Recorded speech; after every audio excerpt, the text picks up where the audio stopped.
Internet has been wild lately. Every day, a new creator is getting exposed.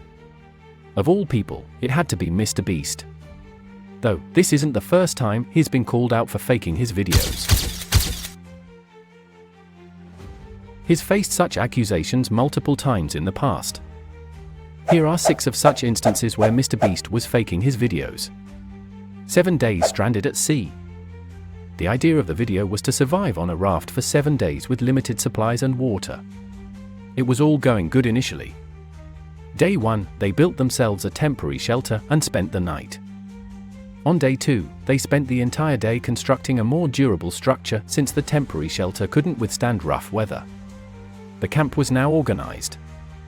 Day 3 went normal. However, day 4, the cracks were already starting to show. It rained non-stop for around 20 hours straight.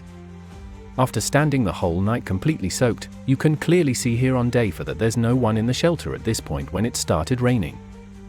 But after a hard cut, all 5 people suddenly appear in the boat. You can also notice that the weather around the boat looks different after the cut. Before the cut, it was raining non-stop and the weather appeared rough, but after the cut, the weather had calmed down a bit. Also, 2 people appear to be wearing raincoats now, unlike the day before when no one had a raincoat on, even though it was raining heavily. The irony is that this is the same video where Chris claims that they don't fake their videos and that it's 100% authentic. Be the real channel that doesn't fake things. Oh, we're going to die. Next up is in 10 minutes this room will explode. Started this 10-minute timer, and when it hits 0, that room all the way over there full of money will explode. And if Darcy does not escape his jacket and get through all 5 floors of this tower and press that button before the timer hits 0, his money explodes. Started this 10-minute time. The intro is clearly sped up, and he safely passes through the first 3 levels. But right when the contestant is passing through the lasers, MrBeast had to do an ad promotion. How convenient. And yes, he quite clearly touches the laser too. If you watch carefully at around 5 minutes and 23 seconds, you can see he touches the laser, but nothing happens as MrBeast had claimed. Well, when he starts turning the knob, the water should gradually come out as the hole gradually opens, but instead, all the water gushes out instantly. In fact, the water is released when he's not even touching the knob. This can only suggest one thing: the valves are just props, maybe not even connected to the water, and someone else outside is controlling these actions with a remote. You can clearly see his juggling with the knobs in the first few seconds to make it look more suspenseful, because after some time, all he did was turn all the knobs, and the door was wide open.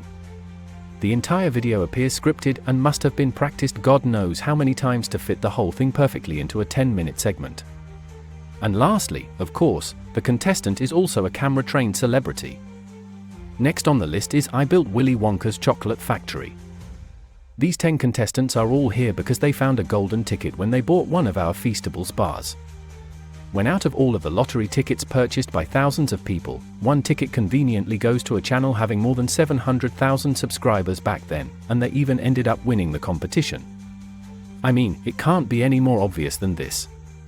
And the truth slips sometimes, like in this clip, when Bella accidentally reveals that MrBeast picked them and then immediately corrects herself. It's obviously like you're one of like hundreds of thousands of names. Was it random? Obviously, it isn't total chance, and they've clearly been picked by MrBeast. As Dogpack Bruce here says, there are never any random contestants in MrBeast videos. Subscribers you see in challenges are actually never random. They're almost always local to MrBeast, and oftentimes friends and family of MrBeast employees, or just the employees themselves. And when they do pull someone from outside of North Carolina, it's usually somebody who's in the industry, who's camera trained, who has built a following. Next is 100 boys versus 100 girls for $500,000. I built 2 massive circles and put 100 boys in one and 100 girls in the other. Whichever circle has the most people in 100 hours splits the $500,000 amongst their entire. According to a former MrBeast employee, it would have been a PR problem if the boys had won by a lot. And because so many of the female contestants were MrBeast employees who got out immediately, production stepped in to actually make the results of the challenge closer. You can actually see some of this happen on camera, like when Jimmy pays one of the boys $10,000 to leave, which is twice as much as the actual prize money, but doesn't make the same offer to the girls. The boys were blowing you out of the water. I paid the one guy who knew how to solve them to leave. Now if you don't win, that was all for nothing. Apparently at the end, they were only monitoring getting the boys to see if they stepped on the red line and not the girls so that the girls would win the challenge. According to a former MrBeast employee, it would have been a PR problem if the boys had won by a lot. And because so many of the female contestants were MrBeast. And if you think this is the first time someone is calling out Mr. B for faking his videos, then you're severely mistaken. It wasn't long ago that a creator named Rosanna Pansino participated in one of MrB's videos titled Extreme $1 Million Hide and Seek and accused Mr. B of rigging the result of the game completely. Later, she also appeared on H3 Podcast Highlights, where she went into detail about what exactly happened that day. According to her, she had concealed herself in a small cupboard. The first time, I was in a cupboard on the ground, the bottom floor, and literally the guys walked in there and they opened all the cupboards, and I was in the smallest cupboard. They had like big ones, medium ones, small ones. I contorted this little 4'10" body into the smallest space, and I was in there for hours. He recorded voiceover, and he said a blatant lie. So the voiceover in the video at the very end part says, I found Logan Paul literally 1 minute before Zach King. Oh, so he's trying to even make it sound like he did second place. That never happened. Logan Paul was found while I was hiding, hours. Dude, that's so lame. Hours before. Finally, the last example is Squid Game $456,000. Contestants who participated in the Squid Game reported that they weren't provided with proper food and water throughout the shoot, and many contestants suffered from hypothermia. Experienced since being eliminated from the new MrBeast game challenge. As MrBeast and his staff knew that I was homeless and had nothing when I went on the show. And I had to buy stuff for wardrobe to be on the show. Like, I did everything that I could to try and be able to stay on the show as long as I could. Then they have you sign some paperwork where they tell you that they're going to send you the money at a later point in time. For me, it was supposed to be $1,000.